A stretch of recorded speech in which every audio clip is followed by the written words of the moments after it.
راشدہ کے زمانے کی بات ہے کہ ایک ایرانی بادشاہ یزدگرد مسلمانوں سے شکست کھا کر ساتھیوں سمیت اس علاقے ترکمانستان میں چلا ہے۔ یہ ترکوں کا آبائی علاقہ تھا اور یہاں رہتے ہوئے اور مقامی لوگوں سے شادیاں کرتے ہوئے چند نسلوں بعد یزدگرد کی اولاد مکمل طور پر ترک ہی ہو گئی۔ 1000 سال پہلے اسی خاندان کا ایک ترک نوجوان غلام بنا لیا گیا۔ اس غلام کو سینٹرل ایشیا کی طاقتور تین سلطنت سامانیہ کے ایک گورنر الپتگین نے خرید لیا۔ اس غلام کا نام تھا سبکتگین، وہی سبکتگین جس کے بیٹے کو ہم اور آپ سلطان محمود غزنوی کے نام سے جانتے ہیں۔ یہ ترک نسل کا معمولی غلام اور اس کا بیٹا تاریخ کے ناقابل فراموش کردار کیسے بن گئے؟ غلام سبکتگین اپنی بہادری اور قابلیت کے باعث بہت تیزی سے اپنے آقا الپتگین کے قریب ہوتا چلا گیا۔ الپتگین سامانی سلطنت کا گورنر تھا۔ سامانی سلطنت آج سے 1200 سال پہلے قائم ہوئی تھی۔ اپنے عروج کے دور میں Afghanistan, Iran, Turkmenistan, Tajikistan, Uzbekistan, Kyrgyzstan, Kazakhstan اور پاکستان کے کئی حصے اس سلطنت کا حصہ تھے، لیکن جس دور کی کہانی ہم سنا رہے ہیں تب سامانی سلطنت بکھر رہی تھی۔ الپتگین کی بھی سامانی حکمران ابو منصور سے کچھ انبن ہو گئی تھی۔ اسی وجہ سے الپتگین نے بغاوت کر کے افغانستان میں غزنی کے علاقے پر حکومت قائم کر لی اور اپنی آزادی کا اعلان کر دیا۔ الپتگین کی اس کامیابی کا فائدہ پہنچا اس کے غلام سبکتگین کو۔ ہوا یوں کہ الپتگین نے سبکتگین کو ترقی دے کر جنرل بنا دیا اور اسے سلطنت کے باہر دوسرے علاقے فتح کرنے کا کام سونپ دیا۔ سبکتگین نے کئی مرتبہ ملتان اور لغمان کے صوبوں پر حملے کیے۔ یہ علاقے راجا جے پال کی سلطنت کا حصہ تھے۔ سبکتگین نے ان علاقوں سے ہزاروں باشندوں کو غلام بنا کر غزنی بھی بھیجا تھا۔ جب الپتگین کا انتقال ہوا تو اس کے 2 ہی برس بعد اس کا بیٹا اور جانشین اسحاق بھی انتقال کر گیا۔ اب غزنوی سلطنت میں افراتفری تھی، کیوس تھا اور اسے چلانے کے لیے اب ایک قابل حکمران کی ضرورت تھی۔ چنانچہ فوج اور درباریوں نے مشاورت سے الپتگین کے داماد سبکتگین کو غزنی کے تخت پر بٹھا دیا۔ جب سبکتگین تخت پر بیٹھا تو اس کا بڑا بیٹا عبدالقاسم محمود صرف 6 برس کا تھا۔ اسی بچے کو تاریخ محمود غزنوی کے نام سے جانتی ہے۔ سبکتگین نے چھوٹی سی غزنی سلطنت کو سامانی سلطنت کے ماتحت کر دیا تھا اور خود غزنی میں سامانیوں کا گورنر بن گیا تھا۔ اس کی ساری توجہ اپنے بیٹے محمود غزنوی کو جنگی اور سیاسی دونوں قسم کی تربیت دینے پر لگی رہی تھی۔ شاید وہ اپنے بیٹے کو مستقبل کا سلطان بنانے کے لیے تیار کر رہا تھا۔ یہی وجہ ہے کہ اپنے باپ کے 20 سالہ دور حکومت میں محمود غزنوی خوب منچ گیا تھا۔ وہ مناسب قد کا ایک طاقتور نوجوان نظر آتا تھا۔ کتابوں کے مطابق وہ اتنا طاقتور تھا کہ جو گرز اور نیزہ وہ استعمال کرتا تھا اسے دوسرے لوگ مشکل سے ہی اٹھا پاتے تھے۔ وہ اپنے باپ کے شانہ بشانہ ہر محاذ جنگ پر جانے لگا تھا۔ اس کی زندگی کا پہلا بڑا امتحان ہندوستان کے راجا جے پال سے جنگ میں ہوا۔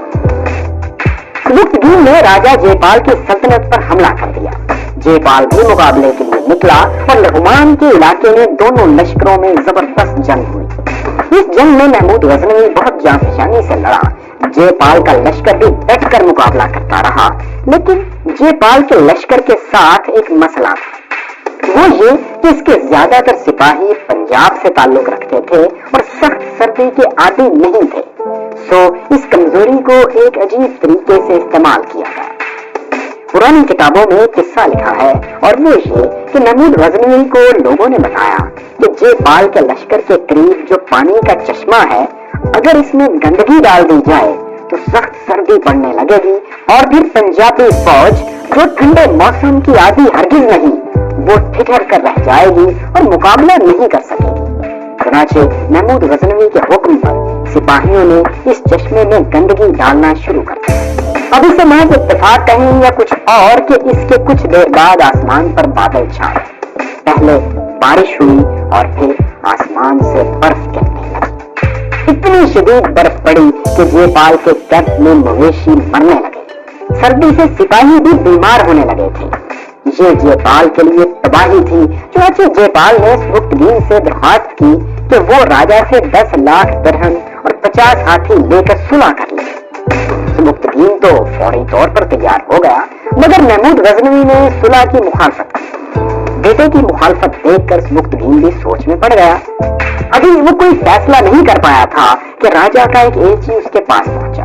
ایلچی نے سبکتگین کو خبردار کیا کہ اگر اس نے راجپوتوں یعنی جےپال سے صلح نہ کی تو دونوں طرف تباہی پھیل جائے گی۔ اس کی وجہ اسے یہ بتائی گئی کہ راجپوتوں کی ایک رسم یہ ہے کہ وہ ایسے حالات میں اپنے بیوی بچوں کو قتل کر کے اور اپنے گھروں کو جلا کے دشمن کی صفوں میں گھس جاتے ہیں اور خود کو انتقام کے سرخ طوفان میں غرق کر دیتے ہیں۔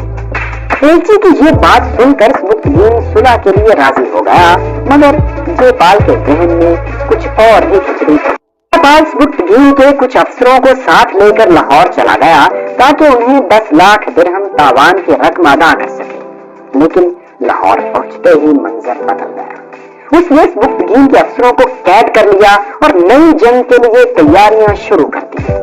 اس بار اس نے تنہا جنگ کرنے کے بجائے ہندوستان ریجن کی دوسری ریاستوں دہلی، اجمیر، کالنجر اور کنوج سے مدد مانگی۔ ان ساری ریاستوں کی مدد سے جےپال 1 لاکھ کا لشکر لے کر پھر لغمان جا پہنچا۔ جواب میں سبکتگین بھی مقابلے کے لیے نکل آیا۔ اس نے ایک بلند جگہ پر کھڑے ہو کر جےپال کی فوج کا جائزہ لیا۔ وہ جہاں تک دیکھتا تھا اسے سر ہی سر نظر آتے تھے۔ یہ بہت بڑا لشکر تھا، لیکن سبکتگین کے پاس اس کے مقابلے کے لیے اتنا بڑا لشکر نہیں تھا۔ چنانچہ اس نے ایک جنگی چال چلی۔ سبکتگین نے براہ راست حملہ کرنے کے بجائے اپنے سپاہیوں کو 500 کے دستوں میں تقسیم کیا۔ پھر اس نے جےپال کے یہ بڑے لشکر میں وہ مقامات تلاش کیے جو اس کی نظر میں کمزور تھے۔ پھر ان 500 کے دستوں نے صرف ان کمزور مقامات پر مسلسل حملے کیے۔ جےپال اس تکنیک کا مقابلہ نہ کر سکا اور اسے عبرتناک شکست ہو گئی۔ اس فتح کے بعد سبکتگین نے بھاری تاوان بھی وصول کیا اور لغمان سے پشاور تک کا سارا علاقہ اپنی سلطنت غزنوی سلطنت میں شامل کر لیا۔ جےپال سے لڑائیوں میں محمود غزنوی کی فوجی تربیت میں تو نکھار آیا تھا، لیکن اس کا باپ اس کی اخلاقی تربیت کرنا بھی نہیں بھولا تھا۔ کہتے ہیں ایک بار محمود غزنوی نے اپنے باغ میں ایک نہایت عالی شان گھر تعمیر کروایا اور ایک نہایت پرتکلف دعوت میں اپنے والد کو بلایا، لیکن سبکتگین نے جب گھر کو دیکھا تو اپنے بیٹے سے کہنے لگا، میں نے اس گھر کو صرف ایک کھلونے کی طرح دیکھا ہے جسے میری رعایا میں سے دولت کے ذریعے کوئی بھی تعمیر کر سکتا ہے۔ پھر اس نے اپنے بیٹے کو نصیحت کی کہ ایک شہزادے کا کام یہ ہے کہ وہ شہرت کی ایسی یادگاریں تعمیر کرے جو شان و شوکت کے ستونوں کی طرح ہمیشہ قائم رہیں۔ سبکتگین نے غزنی سلطنت کی حدود کو افغان علاقے بلخ تک بڑھا لیا تھا۔ اسی وقت آج سے تقریباً 1023 سال پہلے اس شہر بلخ میں سبکتگین کا انتقال ہو گیا۔ مرتے وقت اس نے اپنی سلطنت اپنے بیٹے اسماعیل کے نام کر دی۔ اسماعیل نے تخت پر بیٹھتے ہی اپنے درباریوں پر مال و دولت لوٹانا شروع کر دی اور ادھر محمود غزنوی سبکتگین کی موت کے وقت اس کے پاس نہیں تھا، بلکہ وہ نیشا پور میں سامانی سلطنت کے خلاف ایک بغاوت کو کچل رہا تھا۔